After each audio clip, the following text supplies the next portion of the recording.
Are you having a hard time figuring out what to get Dad for Father's Day? You should check out Row 1 Brand's Vintage Pictorum Gallery. They have America's best sports art.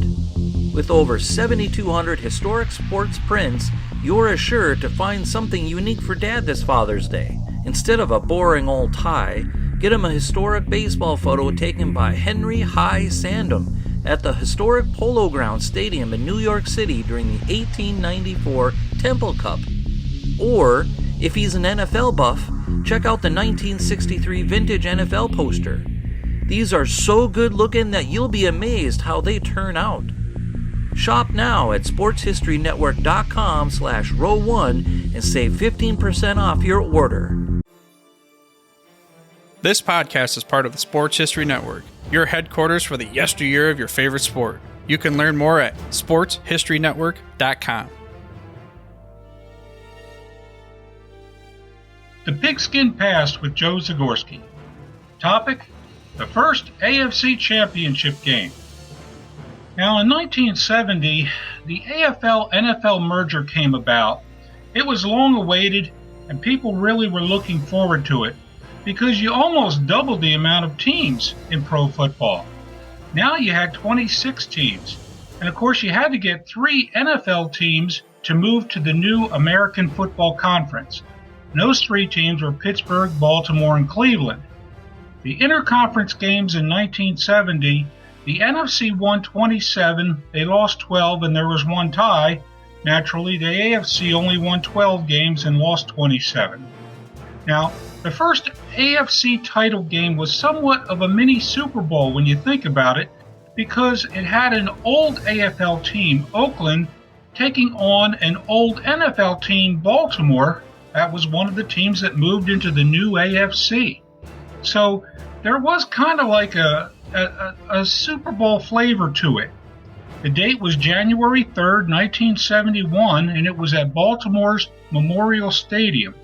Beautiful sunny day out there in 71, but unfortunately at that time of the year, if you've ever looked at Baltimore Memorial Stadium in the wintertime, the grass never really grew, and so there was a lot of dirt, unfortunately, and it was called the Duel in the Dust because it was just really dried grass. Oakland committed 4 turnovers in this game, and Baltimore committed none, and that pretty much determined the victor. As we've always said in pro football, if you make less turnovers, your chances are better to win. Both teams were going into the game evenly matched. Oakland had a miraculous season. They had several last-second wins thanks to pro football's oldest player, George Blanda.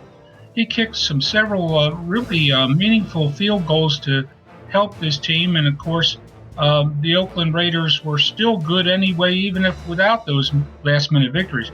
Baltimore showed more poise in the first AFC title game. They took an early 10-3 lead at halftime, and they limited the Raiders to 0 pass completions to their wide receivers the entire first half, which was really not common. Now, Oakland's able to tie it at 10-10 in the third quarter, but the Colts responded. Norm Bulash, a Baltimore running back, scored his second touchdown in the third quarter, and it gave the Colts a 20-10 lead going into the final quarter. But the Raiders came back. George Blanda was playing quarterback by this time because Darryl LaMonica was injured. He throws a touchdown pass to Warren Wells, and that makes the score 20-17 in favor of Baltimore. It looks like this could go either way. And then, just after that next possession, Johnny Unitas, the famous quarterback for the Colts, throws a long bomb to Ray Perkins, who runs down the sideline, scores the deciding touchdown, and it's 27-17. The Colts win the first AFC Championship game. Now, it's interesting to note that you have a team like the Raiders who had a second-year head coach, I believe, in John Madden, who was coaching in his second straight championship game.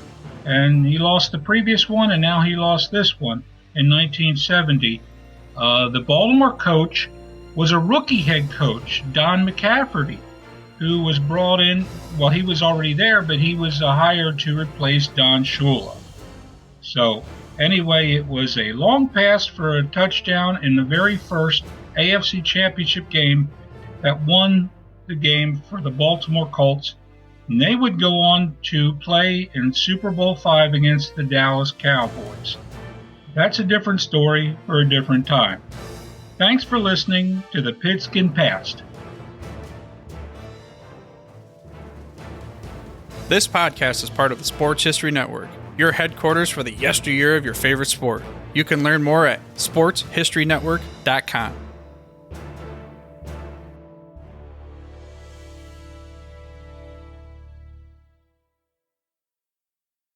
We here at the Sports History Network proudly partner with 26 podcasts, all revolving around the history of sports. But did you know that many of our hosts were sports history authors way before they started their shows? It's true. We've got Joe Ziemba, host of When Football Was Football, Joe Zagorski, host of Pro Football in the 1970s, Mark Morthier, host of Yesterday Sports, Tommy Phillips, host of Lombardi Memories, and Scott Adamson, co-host of From the 55-Yard Line. All these authors have many books for you to choose from. To check them out, go to our website at sportshistorynetwork.com/sportshistorybooks. Pick up your copy today. Soundtrack provided by Kevin MacLeod of filmmusic.io.